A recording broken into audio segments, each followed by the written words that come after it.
Welcome, everybody. We just got through a little talk here, and I didn't really notice that the place is filling up. This is really great, because about an hour and a half ago, there were about 3 people here, which is fine. It's cool. We keep going. So thank you all for coming. Can you hear me okay out there? We're very, very grateful on this day of gratitude that you're here, that you made the trek here. There's a lot of things you could have done today in Sedona, but you came here, so thank you so much for doing that. We're celebrating today the 10th anniversary of the Stupa. 2004. Can you hear me now? Is that better? My daughter's going to help me here. It was completed in 2004, actually in August, but we chose to celebrate it on this day because it's the actual birthday of our teacher, Jetsima Akunlamo, who, without her wisdom, vision, and intention to build this stupa, her compassionate intention as a realized master and bodhisattva, this place wouldn't be here and we wouldn't be here. So I really want a huge shout out to her across the continent and thank her so much for envisioning this place as a sacred place of refuge and peace by producing, really, the causes and conditions that brought this stupa into being. So we're extremely grateful, first and foremost, to our teacher, Jetsima Akunlamo, to the path, and to really the extraordinary 10 years that we've had here. And we're grateful to all of you. I know many of you come up here and take part in the stupa. How many are here for the first time, actually, just out of curiosity? Most of you guys have been here before? You? Okay. Where are you from? Right, I'm from Rochester. What about that? I'm so glad I'm out here, though. Sorry.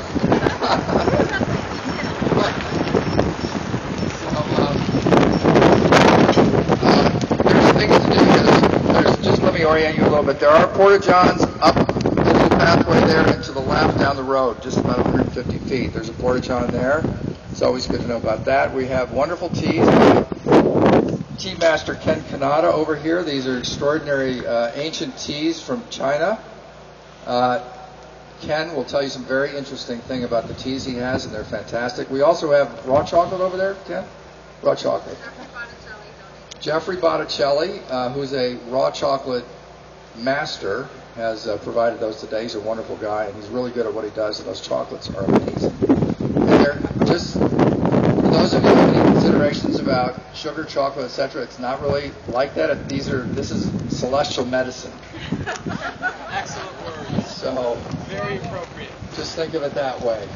And then we have home-baked cookies over there, and a few not, what do we have over there? Cookies and stuff? Just some. Yeah, those are not gluten-free or anything. We actually have a shaker of gluten for those who like gluten. So I'm sorry they're not. Some are gluten. I think the brownies are gluten-free. Anyway, they're not. Sorry about that. And then this is kind of the information table over there that's got rocks on everything. There's a really amazing book that was done. I just invite you to look through it. If you're moved to purchase it, go for it. And it shows how this whole stupa was constructed over about a 1.5 year period. It's absolutely fascinating what's inside the stupa. The mystery is what's inside the stupa in many ways. And we don't have time to get into that right now, but the book is incredible, and you'll be shocked at what goes inside the stupa. It's actually filled with layer by layer by layer with almost 1 billion prayers for peace. These are traditional sacred prayers. The prayers of compassion, and that in addition to a central channel, which is a tree actually inside the stupa. Sacred relics from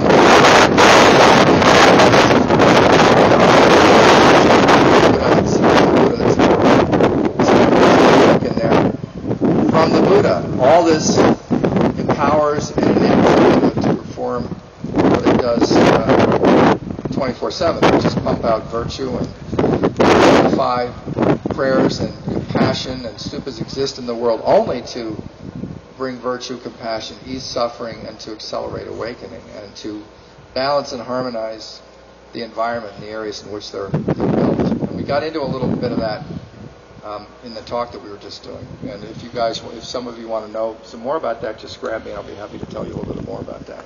But in a minute, we're going to get going on the entertainment. Also, because this is a day of gratitude, it goes without saying that we wouldn't be able to assemble here today if it wasn't for the generosity of those folks that support us daily and weekly and monthly here. And we invite you to consider, thinking about how you could perhaps continue to do that as well. And one of the two ways to do that is that we receive donations, three ways actually, through the kindness of people who just come up here who are moved by being here, and they make a donation. And we have two offering areas, one in front of the stupa and one over near the sign-in sheet. And the sign-in sheet, actually, it's if you choose to make wishing prayers, put your prayers in there and put your information in there, and we'll get you on our email list, and we'll let you know about gatherings like this. We don't do a lot of email blasting and things like that, so that's something I just wanted to mention. But there are two wonderful ways to support this place. If you're inspired here, if you're moved here, and you'd like to help participate in that way. One is to become a friend of the Amitabha Stupa.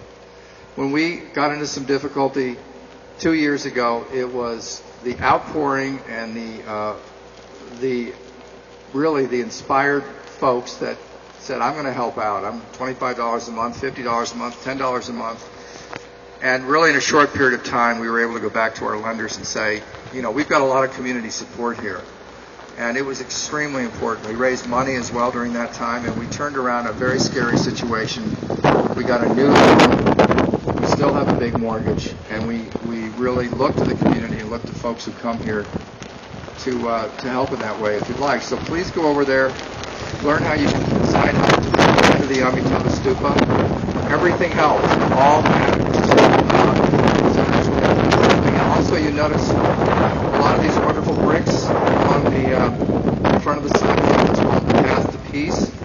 We ran out of space over there, and we started a new path over there behind the stupa, and that'll curve right along the small cliff area here, and it'll be landscaped soon. And people are really loving their bricks. Does anybody here have a brick? People have bricks? Okay. There are folks that when they decide they want a brick, they want to know when the brick's going in. And a lot of people who get the bricks don't live here. They live in other parts of the country. So when they come back to Sedona, they want to see their brick and they want to know it's here. And it's extremely important to them. And it's a way of remembering people. It's a way of making a statement.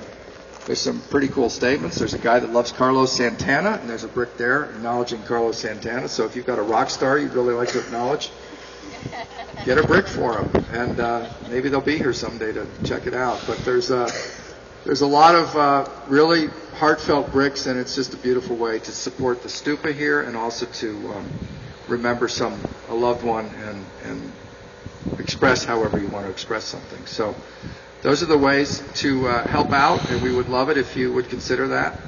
And right now, and just again, thank you so much for being here.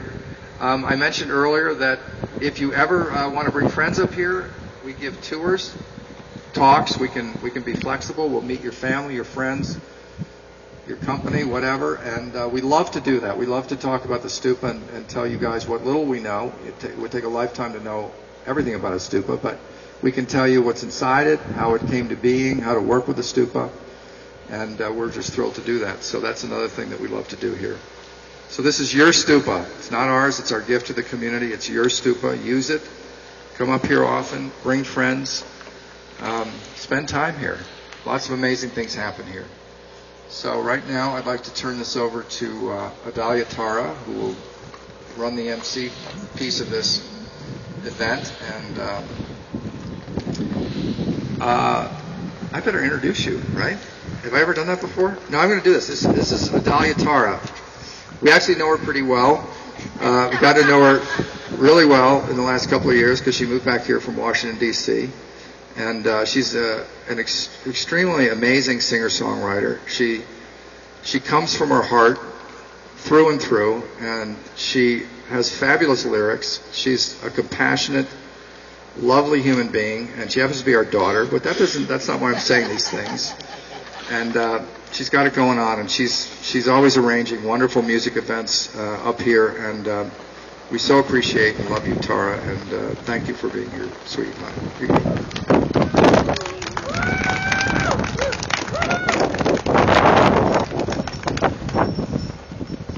Oh, Dad.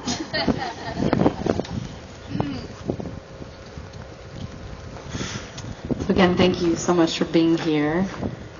It's always so nice to gather the community up here. So peaceful and beautiful, and what a great way to celebrate today. 10 years, it's pretty amazing. Thinking about, preparing the stupa and everything that went in it so long ago was when our little temple group was actually by the library, and I remember all the preparations. So it's really beautiful to find out what's inside, and again, you can flip through some of those books and see the whole process and how we're all standing here today, able to enjoy it. And it always warms my heart coming up here and seeing how many people, are here on a regular basis. So, sometimes we'll just be sitting up here doing some sort of practice or having a gathering, and there'll be, maybe 50 people that come through. So on a weekly basis, I think there's a ton of people, and I'm not sure the number now, but maybe close to 150,000 people that have visited here in the last 10 years. Is that correct? Yeah. I think it's more than that, but we'll see. So if you just give me a minute, we're going to switch over to some entertainment, some music.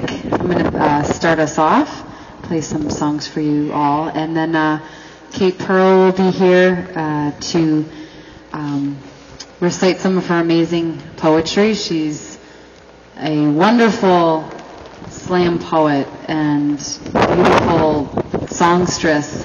She calls herself a word weaver.